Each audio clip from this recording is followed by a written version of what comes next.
Welcome back. So, we don't have a bad kitty in my lap right now. He was in my lap earlier, but he's wandered over to go sleep on the settee because he's been in mischief all day. Among other things, he found a box. I got a box in the mail, and it had styrofoam peanuts in it.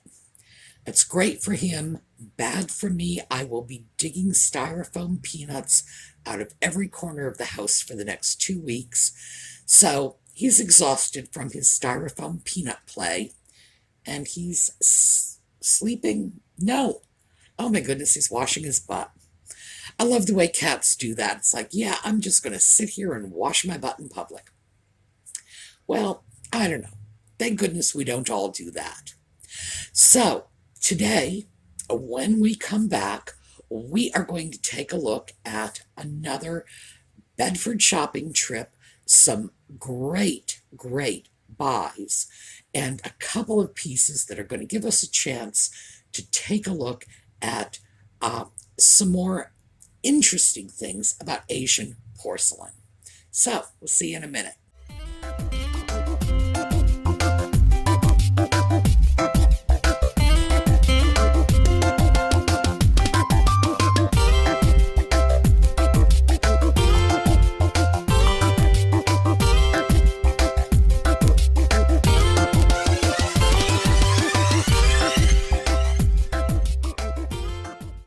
So, it was back to Bedford because they have been turning over their stock really frequently recently, and I have just been swimming in good buys there. And I'm anxious to go off and show you some other places, but gee, it's so hard to turn my back on Bedford when all this great new stuff is coming in. And unlike a lot of other antique malls, Bedford tends to turn its stock frequently in the winter. I have no idea why, especially because we've gotten a lot of snow here in this past month. And you would think that would kind of keep people home. But I guess the dealers are taking advantage of the bad weather with nothing better to do. They're going in and they're turning their stock over. So I was able to get some very good deals. Now, the first one came from a little booth, and I mean little. This booth, my goodness, it's not even the size of a good-sized bathroom. It's the size of a reasonably small bathroom. But I have gotten some amazing stuff in there. Let me show you this right here, because you may remember these. I got a pair of these. Very pretty little, I believe in the video when I was filming it, I said they were sherbets. They are probably more along the lines of champagne glasses because they are a bit taller than your standard sherbet. But this particular style would be a champagne or a sherbet. And I got a pair of these, and I believe it was either $1 per glass or $1.50 for the pair.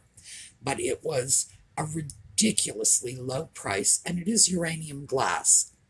And fortunately, the uranium glass is all on the bottom.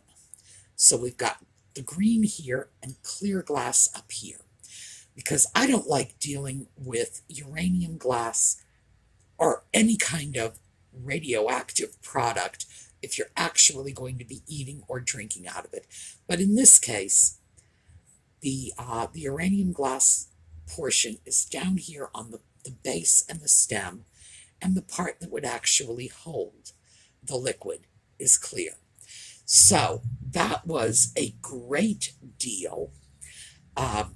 Very pretty little glasses, super cheap in that tiny little booth. So one of the reasons that I always get the idea I don't need to walk in there is because it's so small, I think I can just walk by. and see everything. But no, you really need to get in there and take a look. So let me show you what I got this time. Okay, let's take a look at this tiny little booth here. This is it. I would say it's probably about 6 by 10. Now, I'm very tempted to walk past this booth because it's so small, and I usually figure I've seen everything in here. However, I've gotten some very nice buys. Remember those little uranium glass sherbet cups? And here we go today. This is beautiful. This is a Japan import piece. Just a little, I don't know. I'm going to call it a candy dish. It's a small trinket dish. And here we go. There's the best part. It's only $1. But I love the vibrant blues and this sort of, it has the look of little cabochon gems. So, absolutely thank you very much. So, once again, crazy good price. And here's the piece. And I don't usually unpack them because I figure you've seen them in the video, but because I got a couple of interesting Japan pieces on this particular trip, I did want to take a minute and show you some of them. So this piece, which does not have a particularly Asian look to it, if I were to look at this piece, Asian is not the first thought that would come to my mind. In fact, I would be a lot more likely to think European, maybe even Eastern European because of the solid blue. And then we have these little sort of reddish amber cabochons. Now, also, we know this is Japan because we've got a mark. I did want to take a minute and talk about this little cabochon thing. This is a rather popular feature in a lot of Chinese pieces. 200 or 300 years ago, when the Chinese were making decorative porcelain, and by decorative porcelain, I'm talking about things like vases or urns, not necessarily pieces of porcelain you would use every day. You wouldn't be eating or serving food off them. They would be strictly for decoration. They tended to put fake jewels in their pieces. So the sculptor who was making the piece would form usually a cabochon shape, and then it would be glazed. Again, usually in turquoise. That seemed to be a popular color, so that it looked as if there were gemstones set into the piece. The Chinese were excellent at that, but we have something just as good here, because these, I actually had to play with these for a long time before I figured out that they are probably not cabochons, but I'm not even really certain. They may in fact be little glass rondelles stuck in and then glazed over. I guess the bottom line is they've done such a good job, I'm really not sure. And it was, again, like the Chinese earlier, they would do this to imply that this very simple little piece had been gem encrusted. And as I say, they did an excellent job. I was just picking and poking at that.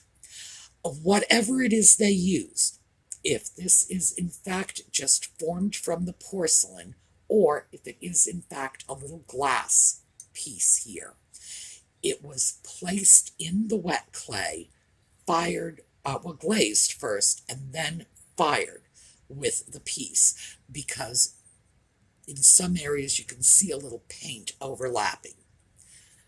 I just thought this was the greatest little piece, and that was even before I saw the $1 price tag.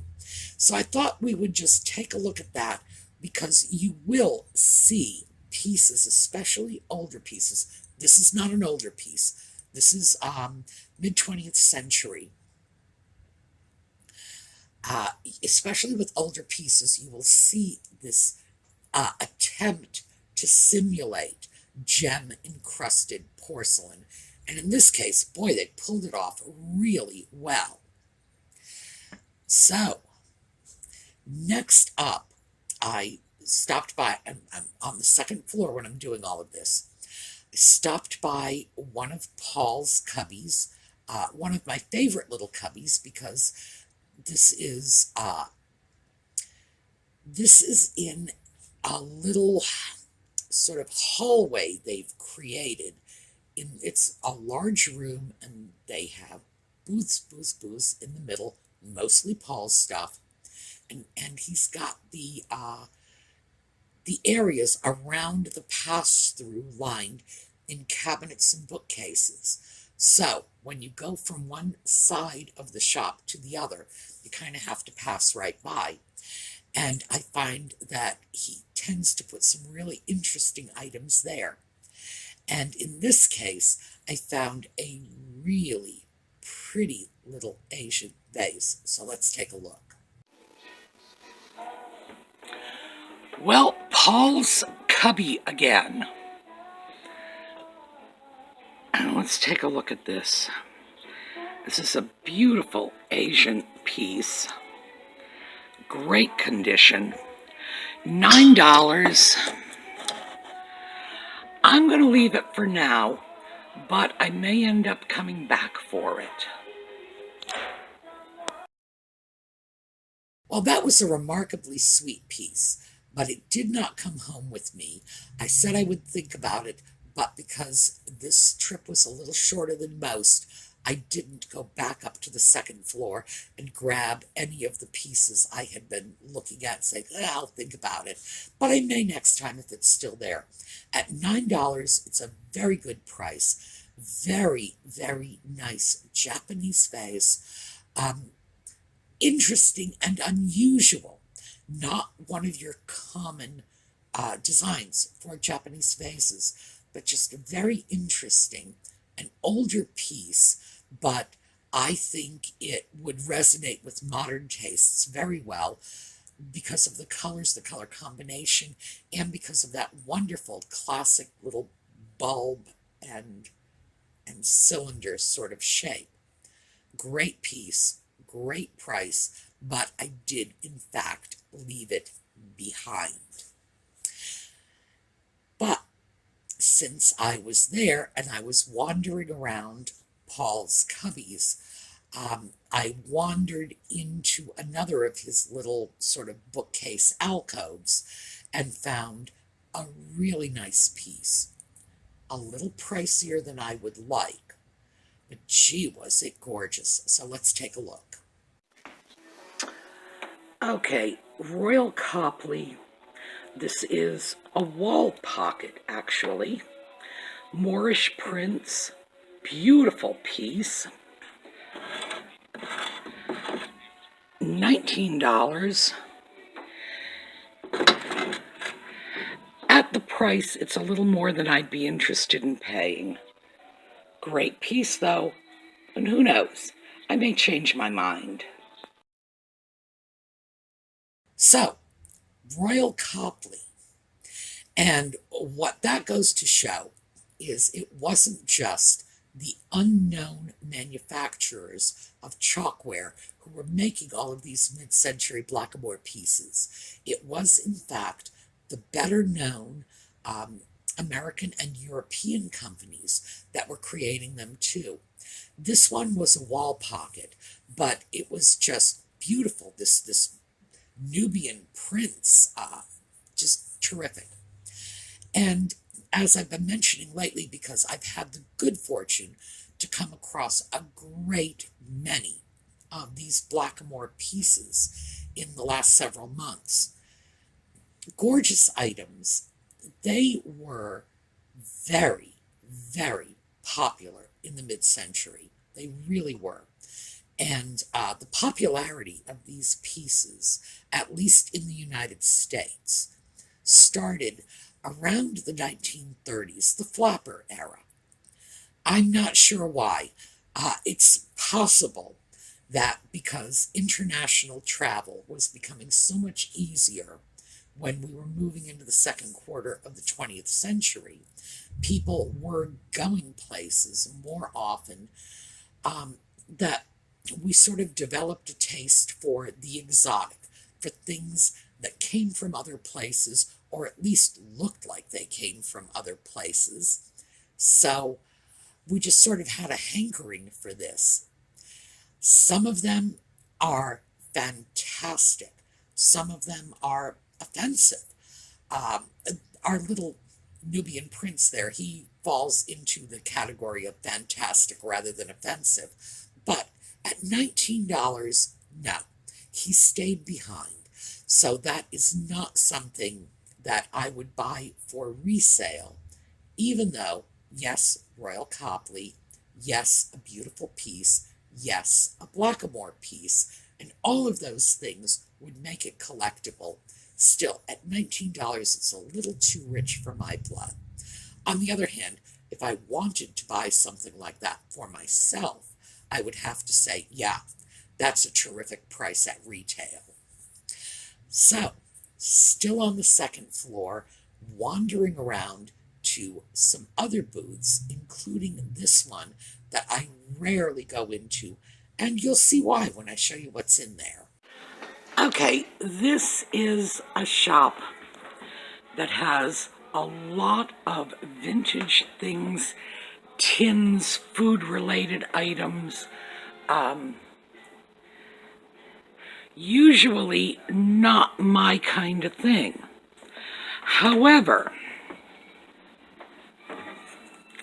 let's take a look at this. A rose medallion bowl in the rooster pattern, which is rare, and that's actually a subcategory of rose medallion, the way the butterfly pattern or the cabbage leaf pattern are. $6. We know that this is made in Japan, decorated in Hong Kong. PCT was one of the larger companies. Nice piece. Oh yes, we're taking it. Yes, indeed. That is sort of the tin can booth. Now, these things are collectible. The food-related items, and usually they fall into the general category of advertising. That's ordinarily how you'll see these things categorized, that it's advertising, because it's packages that have brand names on them. Very interesting, vintage for the most part, not really old. So in some ways, they're just a little too new for my taste. But that is not my thing. That is a very specialized area of collecting and selling. So, and it's one that I'm not into. So I don't usually pay a lot of attention to that booth. I will go through because, as you noticed, and I showed you the whole booth, it's clean and well organized. So it's not like I have to scramble over things. Boy, when a booth has things that I'm not inherently interested in, and I have to scramble over things to get in there, usually that gets to be bounced pretty low on my list. But this one, as I say, neat, clean, as you saw yourself, well organized, just not my kind of stuff.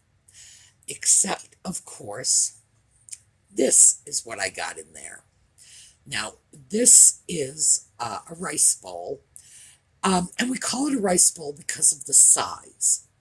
A bowl like this, as you can see, as it relates to my hand, it's a nice serving of rice with a Chinese meal.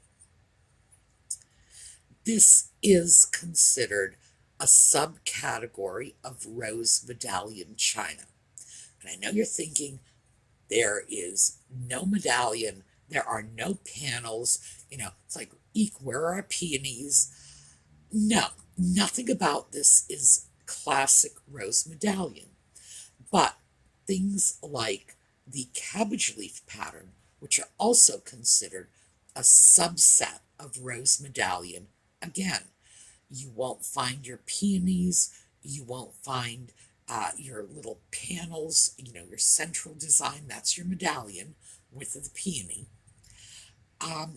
And I expect they all got lumped in together simply because overall it's rather vibrantly colored the way rose medallion pieces were. And I guess if you imagined those roosters as men and women, maybe. But as I mentioned before, when we started categorizing Chinese export porcelain, we borrowed heavily from the French, and which is why those little flowers are called rose medallion, and they are peonies, not roses, simply from the French word rose, meaning pink. So we borrowed from the French, and this is something that may have come from the French as well. But I did want you to have an opportunity to take a good look at this, because these pieces are quite collectible. Even within the range of rose medallion, people will often go after the rooster pieces in preference to others. I don't collect rooster pieces. In fact, I think this is only maybe the second or third rooster piece I've ever purchased. At $6, there was no passing it up. It is a modern piece, PCT. The companies in Japan that made the porcelain, and that's their mark, PCT, from the Japanese company, would make the porcelain and send it over to Hong Kong. And this is after the war, after China was no longer exporting to the West when it was communist. They continued to produce the porcelain. So the Japanese would create the porcelain. They'd been doing that for a long time. They were very good at it. And it would be sent to Hong Kong, where it would be decorated. And the people in Hong Kong who were decorating the porcelain were very often immigrants from China who had moved to Hong Kong. Hong Kong was British owned at the time, so it wasn't communist. If they fled the communist regime, they would often end up in Macau, which was Portuguese owned, Hong Kong, British owned, Taiwan, which was independent. And in fact, I think after the war, the Portuguese no longer owned Macau, but historically it had belonged to them. And they would go to other places where there were other Chinese communities, and then very often migrate elsewhere from there. But obviously there was a great pool of artists, and because pieces like this could be decorated in a home, on a kitchen table by a family, and they often were, this was often a cottage industry, and Hong Kong didn't have the space, still doesn't have the space. It's a tiny island with a huge population. They don't have a lot of nice open flat land where they can set up factories. Japan did have the porcelain factories, also small island, densely populated, but nothing like Hong Kong. They could, however, do the paintwork of pre-fired pieces on their kitchen tables and send them back for, the final firing. Beautiful pieces. This would have been, PCT would have been a mark in use in the 50s and 60s. So we're looking at a mid-century piece. Very, very nice condition on this is great. And this is the kind of piece that, you just pop this on an end table and let people come in and say, Oh, I like that. I admire it so. But I did want you to get a chance to look at that because, again, it has that rose medallion connection. It is quite collectible. There are people who collect nothing but that rooster pattern, and it is not a common pattern. So, if you see it in your travels, buy it because you will be able to sell it. If you collect rooster pieces, trust me, they are not on every street corner, so that's why the price will go up because of market demand. $6. My goodness, I was very glad to get that. And then finally, because this is already starting to get a little on the long side, another Japanese acquisition, and this was from Paul. So let's take a look. Okay, we have a set of duck salt and pepper shakers here. $5. I flipped them over. Japan, of course. And I was trying to figure out if I knew the name of the importer on this label, MOC. I did not. However, as you can, let's hopefully clearly see, embossed into the shakers is Otagiri, one of the better known of the import companies. And in fact, the Otagiri pieces have a following all their own. So, $5? Coming with me. So for some reason that I do not understand, a whole bunch of duck salt and pepper shakers have been falling my way. And when I see them, I do grab them because they're beautifully made. And I'm not sure if they are quite as popular as other birds. Birds are popular in salt and pepper shakers. Not sure ducks are quite as popular as others. I grab them because, as I say, very, very well made. So these, however, on top of everything else, we are looking at Otagiri. Now, I went into a lot of detail about the Otagiri company, how it was founded, who founded it, what they did with it, in another video, and that video was a couple of years ago. But I'll see about digging it out and putting a note in the video comments, because it's a really interesting story. So I'm just going to briefly recap the story. This was a mom and pop operation, Otagiri. Chioko and Goro Otagiri were Japanese Americans, so they were American citizens of Japanese descent, and they were interned as a family. I believe they had 3 children at the time in the Second World War. So they sat out the war in a concentration camp somewhere in the heartland of America. Yes, I'm sorry, I shouldn't have started to laugh about that, but because it wasn't funny.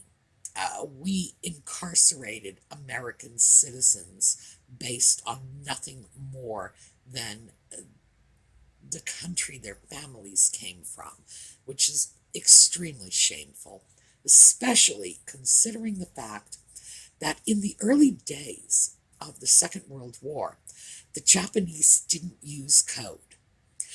They felt there was no need to.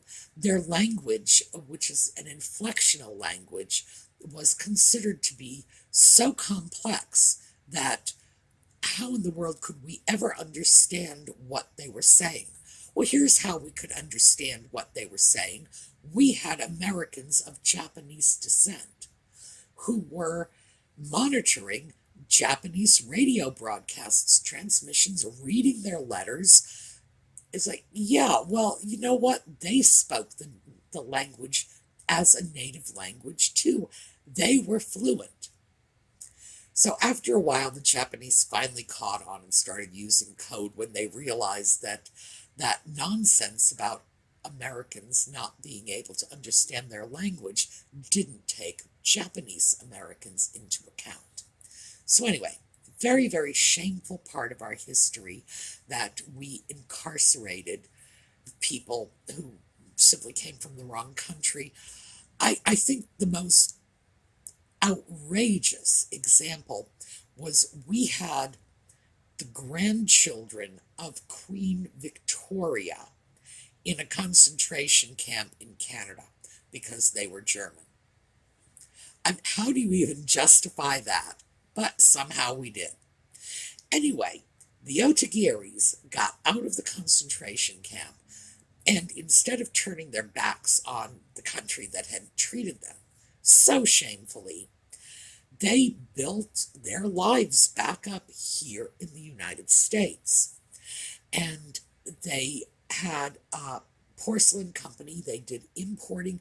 They created their own porcelains. And to this day, not only are Otagiri porcelains extremely collectible, but porcelains that appear similar are often called Otagiri, kind of as a category name. So, with little duck salt and pepper shakers, it's absolutely going to appeal to Otagiri collectors as well. And they were known for high-end ceramics. And we've talked about this, a lot of Japanese import pieces. An import piece like this would have been found at a 5 and dime store or something similar. This was not going to be found in your major upscale department stores. Otagiri ceramics were. They were high-end, and mugs, oh my goodness, the mugs they came up with. And eventually, the Otagiri company was bought up by UNESCO, and UNESCO is still known for dishware, high-quality ceramic dishware. So, that's why I would not hesitate to grab those pieces, because there are so many collectors' markets, and because the Otagiri name alone really commands respect. And as a little tiny postscript, and I'm not sure if I mentioned this in the original video when I spoke about the Otagiri family, Chioko Otagiri lived to be 108. So, not only did they rebuild their lives in America, create this great company, and bring terrific products into our lives, but obviously they lived well too, because certainly 108 is something to aspire to. So God bless you, Chioko Otagiri. My goodness, what a life she had. All right, so that's very much what we had today. As you can see, a lot of Japanese stuff, and it was a good opportunity to get into a little more detail about that. Now, what we have coming up is a little more shopping tomorrow, and we have a project Sunday. So, where's my Sunday project? My Sunday project is right behind me. I thought you might be interested in this. Here is our dolly. I've left her pants on for the sake of decency. And we are going to start cleaning this gal up. And as you can see, we've got our work cut out for us. So, Sunday's project is going to be cleaning and restoring dolls of this sort. And we're going to get into a little bit of the history and some practical information about these gals. All right. Have a terrific day. I will see you all tomorrow. A little more shopping. And then Sunday, well, when hopefully we're going to get her looking a little less scruffy. All right. We'll see you then.